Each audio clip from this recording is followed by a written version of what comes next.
Thanks for staying with us. A massive cyber attack in Iran has taken out 70% of gas stations from service and potentially paralyzed an economy already crippled by sanctions. The cyber attack was claimed by the group Ganjeshke Darende, or Predatory Sparrow, claimed to have links to Israel.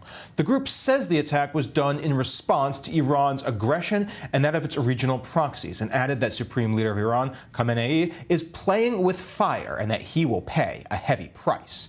The group has previously claimed a cyber attack on Iran's biggest steelworks.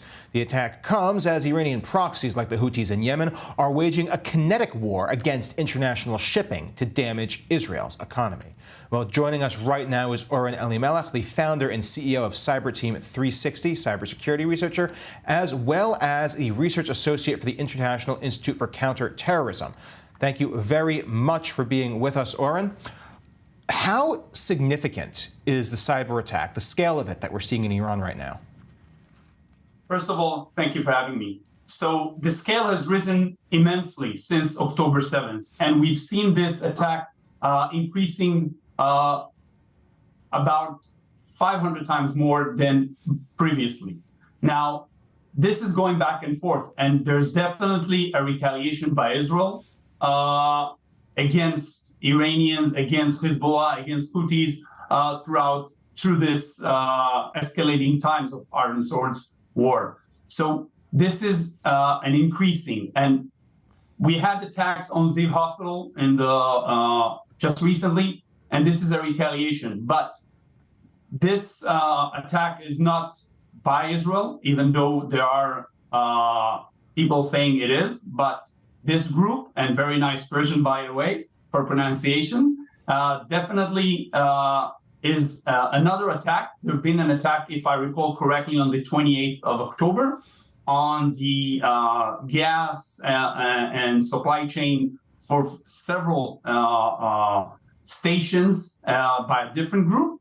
And so this is an ongoing, and by the way, even a year ago and 2 years ago, Israel has done several attacks on gas stations by various faction groups here throughout the country.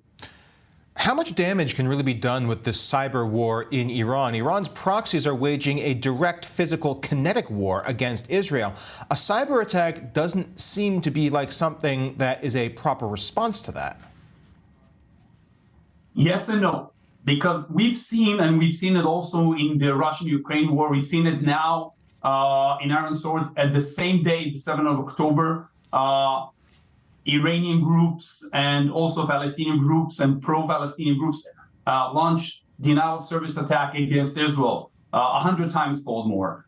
And this is definitely escalated to the point of 1 out of every 100 packets through the internet came to Israel on this attack day. So definitely cyber war is supporting, and it's part of a physical war, kinetic war. But definitely there is no retaliation by us physically, but we can definitely have an extended arm there to damage like they damage our back, our orif. They're making us stay at home in shelters. We can definitely cause damage to them. And they're being released, as you mentioned, not to rush to gas stations. So gas is quite important for their livelihood. But more than that, there's attack on factories, gas, universities, hospitals, many things. So even though we cannot damage, or we're refusing to damage it physically, we're causing damage and we're causing havoc. But this is not directly by Israel. These are by various groups not supported by the INCD, the Israel National Cyber Directorate, but other groups are doing it voluntarily in order to support the war effort. Is this something that we are likely to see Israel's government join in on so that it will be more directly supported? Yes and no. There is various attack, intelligence attack, direct attack by various groups in the army and various defense forces. So this is, again, there are things that happen in the shadows, covert activities, but there are things that are front, like we're discussing now. And I'll admit this one might be more of a geopolitical question than a cyber question, but when we're talking about the damage that could be done in Iran to its economy, is there a breaking point? Will the people of Iran get angry at their government, or is it going to cause them to rally around their government and in fact support more attacks on Israel?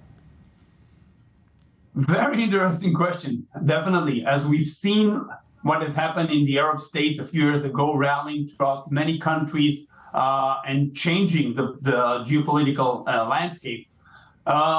This is a question I'm also very curious to know. And I think only time will develop and tell on this.